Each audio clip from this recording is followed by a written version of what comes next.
You're here, honey, you're here. Brother, browser, and they had quite a bit to do. You know, if I have to be outside on my driveway, I can do the training so he's on If I could go ahead and start, I didn't know that was coming. well, thank you all for coming out today. And wait till he decides what, you know, where he could come in. And I am taping this presentation for my class that I have to do for my final. What my paper was on was the Christology of Mark's Gospel. And the class I'm taking is about all of the Gospels, which has been very interesting and informative to me. As most of you know, I've been taking these classes for a while at the Lexington Theological Seminary, and have learned a great deal. My purpose for doing this is, you know, I have questions and doubts about my faith, and I wanted to find answers.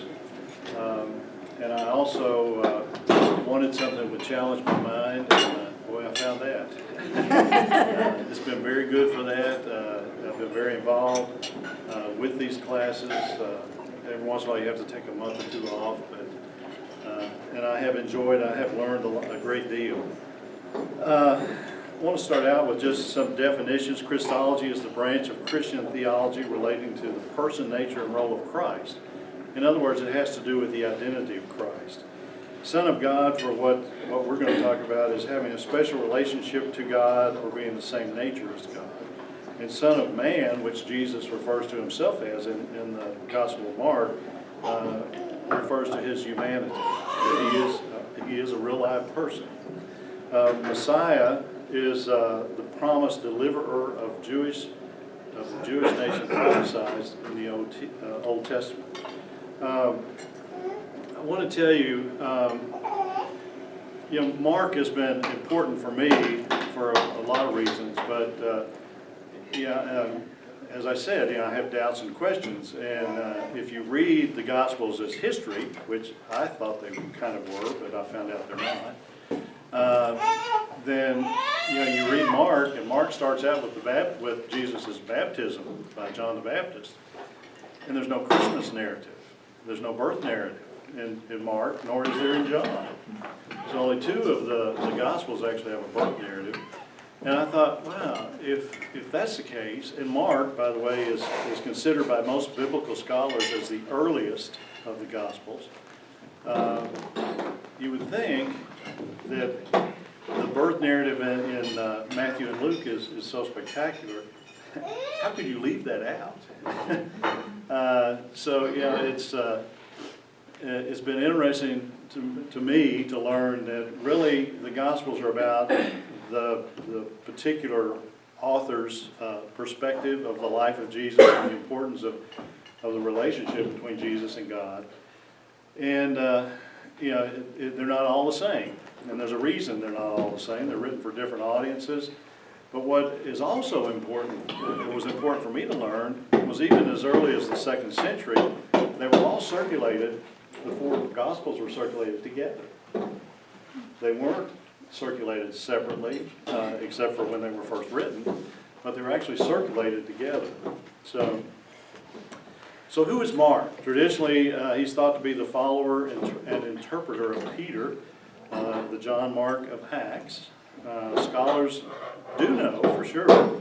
They can detect from the content that he was a Greek speaker, that he was not an eyewitness to the ministry of Jesus, and he drew on pre-shaped either oral or possibly written traditions.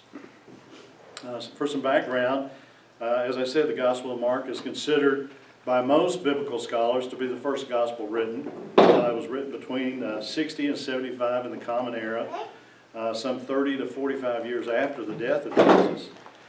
It was written near the time, or during the time, of the Jewish war with the Romans and the destruction of the Second Temple between 66 and 70 in the Common Era.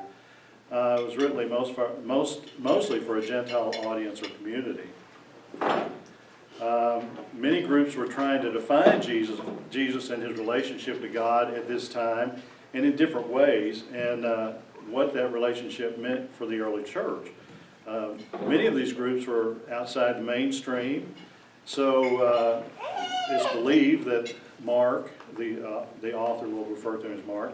The evangelist wrote the Gospel of Mark, probably represented most of the mainstream ideas of the tradition, mostly oral tradition up to that point. It's not known that he really had other sources, since it is the first. And you do need to understand that Matthew and Luke both used Mark as a source for their writings. Matthew contains, I think it's 80% of Mark. And the other source was considered to be Q, which is the sayings of Jesus, and it was incorporated into the story. In Matthew, Luke is not quite as much of Mark. I'm trying to think of something like 50%, maybe less, of Mark, but he did use Q and maybe some other sources. But at this time, the war was either going on. Most of the people who had actually were eyewitnesses to the life of Jesus and the death of Jesus were dying or being killed in the war. It was going on. The Jews were being dispersed. The culture was continuing to be Hellenized. The Greek influence was becoming stronger and stronger. And the meaning of being a follower of Jesus was being interpreted in conflicting ways.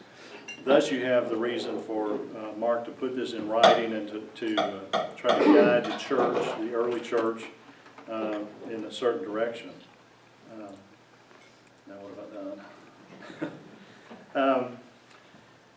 It would have been easy and convenient to identify Jesus as nothing more than a healer or a teacher or a prophet at this early time in history. And if that had happened, Jesus would not be as significant as he has become to our faith, certainly. But those who experienced Jesus in the flesh were moved to follow him even when it was not safe or in their best interest to do so. Now, think about this. You read the Bible. You read Paul, some of the things that he did. You know about Paul's conversion and what happened to him and what he had been before that conversion. And imagine, if you will, what it would have been like to experience Jesus as a healer, as a teacher, or his death, his arrest and conviction, and his death on the cross, and then his resurrection. It's no wonder that people who lived at that time became strong followers and strong Christians. You have to remember, most of the early Christians were Jewish. A lot of them, especially early on, were Jews. Jesus was Jewish. All the disciples were Jewish. So you had this group of Jews who had been living by the law and continue to live as obedient Jews, but at the same time they had experienced somehow the life of Jesus, and they became strong followers. It's important to look at how others in the book of Mark saw Jesus when we talk about relationships. His family wanted him restrained because others thought he'd lost his mind. They thought he was an embarrassment to the family, I don't know. The Pharisees were concerned about what they saw as a lack of obedience. And it's interesting to understand that when Jesus interpreted the laws, the Jewish laws, because he was an obedient Jew, he interpreted the laws much more strictly than the Pharisees. And the Pharisees were seen as the experts in interpretation of the laws. So they were concerned about how he was interpreting the laws. It's not, they may have said he was not obedient, but he was actually much more obedient. The scribes saw Jesus as possessed by demons. Herod was fearful because he believed Jesus was John the Baptized raised or reincarnated or coming back, and he had killed John the Baptist, or had him killed, and so he was not. He was afraid. So, the common people saw Jesus as a healer, a teacher, and a prophet.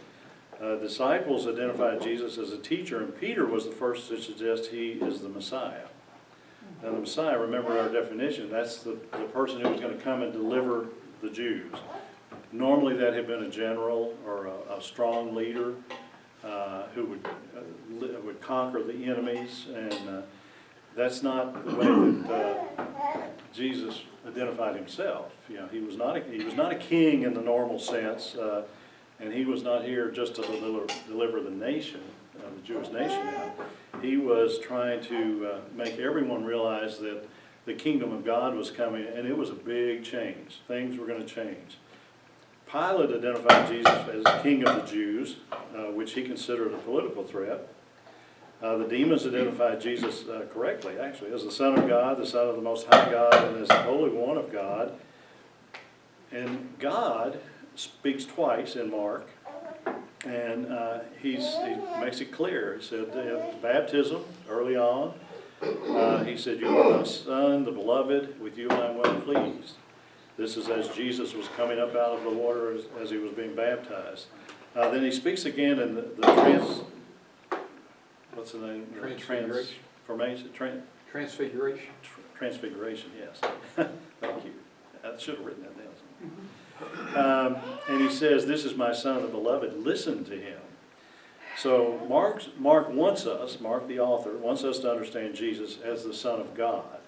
So they have a strong bond, like a parental bond with their only child. And Jesus is, as I said, very obedient to his God. Jesus consistently referred to himself as the Son of Man. This is often translated to mean that he is human, or he's the Son of humanity. And of course, when the high priest asked Jesus if he was Messiah, Jesus responded, "I am. You will see the Son of Man seated at the right hand of power and coming with the clouds of heaven." So that's how Jesus identified himself as a man. And never actually comes out in the book of Mark and says that he is the Son of God. So I'm going to go through real quickly here the kind of the narrative of the book of Mark, just to give you some background again. The book of Mark represents a new divine action to deliver God's people, that this movement has begun, and Jesus is God's unique Son. In order to bring God's kingdom or rule to this world, Jesus has the power to teach and do acts that are superhuman. And Jesus is tested by demons. Jesus' healings, calming the storm, feeding the hungry, and forgiving sins show that evil is being overcome. Yet the demons resist. The Pharisees and scribes reject his teachings and challenge his power. Those who follow and accept Jesus still don't understand him. This includes the disciples. They don't really understand Jesus. And the ending of the book of Mark is, you'll see they still don't understand initially. Jesus is not a king as his followers understand kingship. He wants to show that God's values are different. And by the middle of the gospel, Jesus is not succeeding. His healings and his teachings are not really doing what he thought they would do. And I think it's chapter 8, verse 26 is when all of a sudden things change, and Jesus starts to then proclaim that he must suffer and die and be raised, in order for people to really understand that suffering is involved in achieving the goals that he wants to achieve, or that God wants to achieve through him. In Mark 13, Jesus predicts his resurrection, but warns that the end will not come immediately, and his disciples will experience failure and will be persecuted. His disciples still don't understand. They abandon him when he's arrested. They do not see him at the crucifixion, and they do not visit the tomb. Jesus is condemned unjustly by the chief priest of his people and the Roman governor. He's mocked by all. Even God does not seem to hear him when he's on the cross. At the depths of suffering and death, God vindicates him by showing that what Jesus said was true. So Jesus is victorious because he is resurrected. He's raised from the dead with the indication that he will see his disciples in Galilee. That's interesting. The oldest and they think the original ending of Mark, the man in the white robe, which we think is Jesus, sees the three women and tells them to go tell the disciples that he will meet the disciples in Galilee. Well, the women are scared to death, as you can imagine, and don't tell anybody. So then there are two additional endings to Mark that do indicate that someone was told and they will meet in Galilee. But we know the ending. We know what's going to happen with the disciples. They've been confused the whole time, but now they understand after the death and suffering and resurrection. They understand what Jesus was trying to tell them, and we know from what happened after the fact, not what we were told in Mark, that they will be avid followers of Jesus and will spread the word and will travel the world to do that, and will be persecuted, and some will die because of that. So they will meet where they first came to follow him, only now they will know him through suffering and victory. So I want to get just looking at some of the research I did on other people's opinions of this of Jesus and the relationship he had with God. The most detailed one I found was a lady by the name of Malvin, and she describes Mark's Jesus as an obedient follower of God and as one who seeks to do God's will. She states that Mark shows that following Jesus will not be easy or even safe. Malvin states that in Mark, Jesus teaches that Christians are to serve others if they are to please God. God insists that followers listen to Jesus. God told us that. Listen to him. Thus placing Jesus in a unique relationship to God.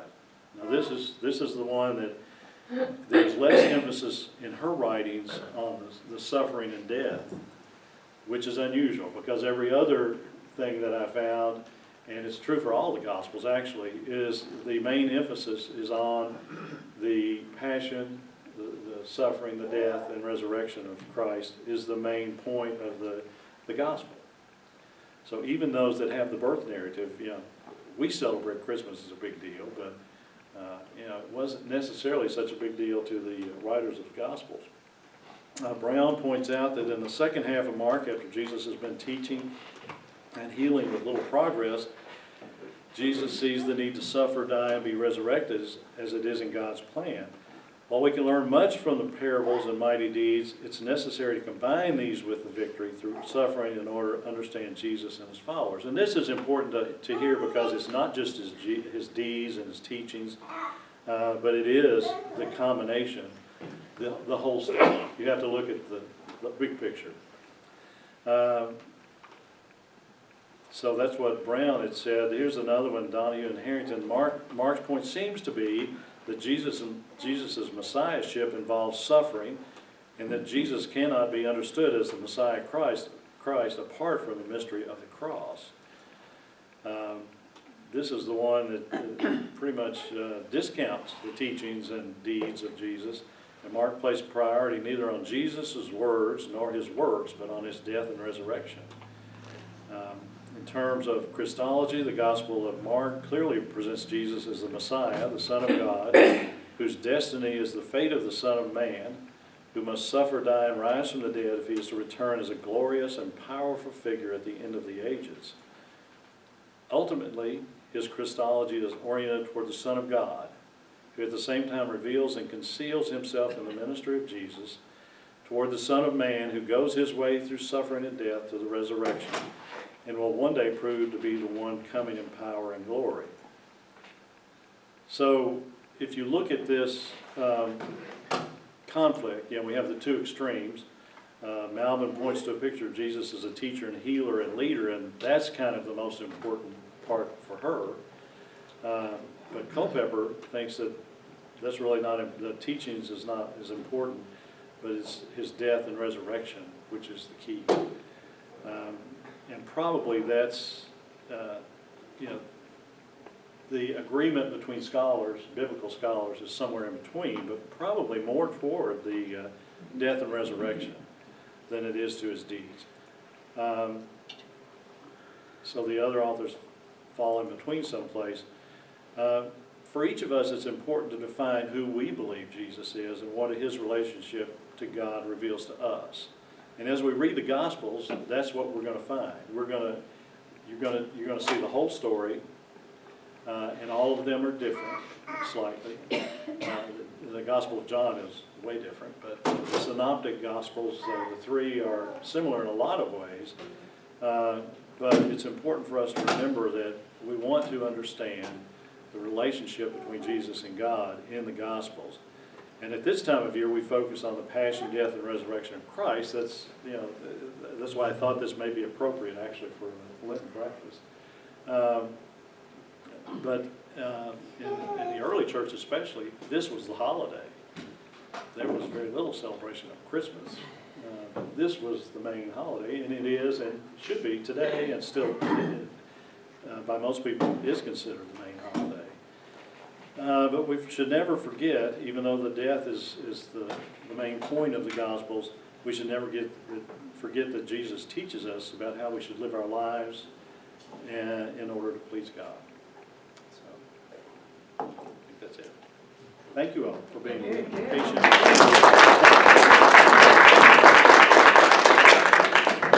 Any questions? I probably can't answer. Well, let's say I'll give you an answer. But I am enjoying my classes, and thank you all for being part of this. I hope it recorded. Very good. I see the lens is open. I guess I'm a little curious about some of the discussion that might happen in some of the classes, because, you know, this distinction of Jesus being the Son of God and also the Son of Man, and, you know, I guess just listening to you talk now, it occurred to me, well, you know, his suffering is greater from the human perspective when you think about how things are going and not knowing how the future might end or might resolve itself, that makes the suffering that much harder. But I think when people think of Jesus as the Son of God, it's kind of like, well, he knew throughout how this was all going to play out, and so that kind of makes, you know, thinking of Jesus as the Son of God is that, well, then this whole suffering and death wasn't as difficult as it would have been for someone who didn't know how things were going to turn out in the end. So it's kind of, I think it's a good reminder to kind of recall that Jesus was completely human. Well, you know, when I read, he was human. Yeah, But, he didn't know. well, he had a close, he was an obedient Jew. He had a close relationship to God. And that to Jesus through the book of Mark is the most important part, is he rarely speaks of himself or his role, but he talks a lot about being obedient to God. And so that's important. But this idea that, you know, maybe it wasn't quite as hard on him, you know, he was a human. And if you hang me on a cross and drive nails in my hands and feet, I'm going to hurt. And in Mark, you know, Jesus says, you know, God, you've abandoned me. You know, so he must have felt that way. But even though he knew he was going to be resurrected, he had told his disciples that. They didn't understand, but he had told them that. So it's interesting that. I think he knew, but at the same time, he hollered in one of the Gospels, "Why did you forsake me?" So I think when you're in the middle of pain and suffering, you start to have doubts. Sure. Yeah. And that is in Mark. Yeah. That's where it says that. Yeah. I think if you haven't seen the movie Jesus Christ Superstar, that may be a starting point for a conversation, because it strictly was Jesus as human, that point of view. And whoever did those lyrics just really got to with Peter and Judas and some of the others, just really got down to, and Dad, we listened to the CD long before the movie came out, and his comment was, they left him in the tomb. And I said, yeah, it was human. Jesus Christ Superstar, it was the whole human part of it. And that's obviously a Hollywood, or well, not Hollywood, Andrew Lloyd Webber, not Hollywood, interpretation. But it just kind of opens the eyes of seeing how the people around him, at least through this Broadway musical, saw it. Now I know there's going to be one Easter, and it's modern dress. I think I'm not pushing that program. But if you have not seen that movie, it just kind of grabs you, and thinking, yeah, I could see how Judas felt that way. I could see how Peter felt that way. I could see how these things, a way it could have happened, and it just kind of opens up, well, just the human part. Well, you know, we talk about Son of God in Matthew, I think it is. Matthew was written for a Jewish audience, a predominantly Jewish audience. And he never refers to Jesus as Son of God, as Son of Heaven. And the reason for that is the Jews at that particular time were concerned with being very obedient and not abusing the name of God as the commandments tell them, so they wouldn't even would rarely say God in any way. So that's why he refers to Jesus as Son of Heaven. Matthew. Luke, again, is written for Gentiles, and John is written for kind of a Jewish audience that have been shunned or kicked out of their synagogue for worshiping Jesus. And so there's some different things going on in John, but John is a whole different story. I mean, in a lot of ways, in John, Jesus was pre-existent. He existed at the time of creation with God, and it kind of, for me, it kind of muddies the picture of, I see Jesus as human, but closely related to God and obedient to God, and has a special relationship. In John, for me, it muddies the water. It almost looks like he's to be worshipped as a god because he was pre-existent to mankind. And that's, I think from that, confusion created in John maybe is where the Trinity comes about, because the Jews were only supposed to worship one God, and that here it looked like they were worshiping Jesus. And I don't think that's what John really says, and I'm probably wrong, but for me, it was confusing at first when I read it. So, but it is interesting to look at all four of the Gospels. Just go back real far. Who was this man Mark? Well, they think he was an interpreter for Peter and knew Paul. So he had traveled with Paul, and they think that Mark was actually written in Rome. Well, that's a consensus. There are people who think there were other places, but they think he was maybe had been a Gentile, converted to Judaism, to Christianity. Yeah, but he was closely associated, supposedly, with Paul and Peter, and had been with them about the time of their death. You said there was one point in the gospel where Jesus realized his mission wasn't working. I never really realized that. I mean, what was he looking for as the sign of success, I guess? Well, I think he thought that with the healings, and the exorcisms and teachings, were all exceptional. I mean, his knowledge of God and the laws was exceptional, and people recognized that. But his healings, and people could see that. And the common people, I think that's what they knew about. They knew about the healings. They actually saw them, or they knew people who had seen those happen. But it wasn't making people realize what was coming. The kingdom of God was coming. That was the big change. And it was going to, for people who followed Jesus, it was going to be a big deal. And one of the things that struck me is, Moses delivered his message from the mountaintop and brought that back. Jesus was kind of God incarnate. He was a real live person, but he was kind of representing God. And so it was, people weren't recognizing that. And I think he realized it, and it is chapter 8, verse 26 is where things change. And that's just about halfway through. Then he realized that he was going to have to suffer and die and be resurrected in order for people to really understand that what he was saying and what he had taught was true, and that he really was who he said he was. Well, who people said he was. So, but look at that, chapter 8, verse 26, and then read on, and you'll see it's a whole lot different. Are you taking more classes? I don't know. This one's been a killer. It's been a lot of work. I told somebody earlier, it's a good thing I was retired, Yeah. because this has taken a lot of time. I don't see how people who work or have a family, kids run around and stuff could take this class. So, thank you all. Thank you. Very good. There's so many versions of all these things. can you distinguish the ones that are absolutely true and a lot of it somebody's idea? Well, this is interesting about theology in general. There are a lot of things that are not ever mentioned in the Bible, but the church, through tradition, has interpreted things, and if you study those interpretations, there are some things you may not agree with.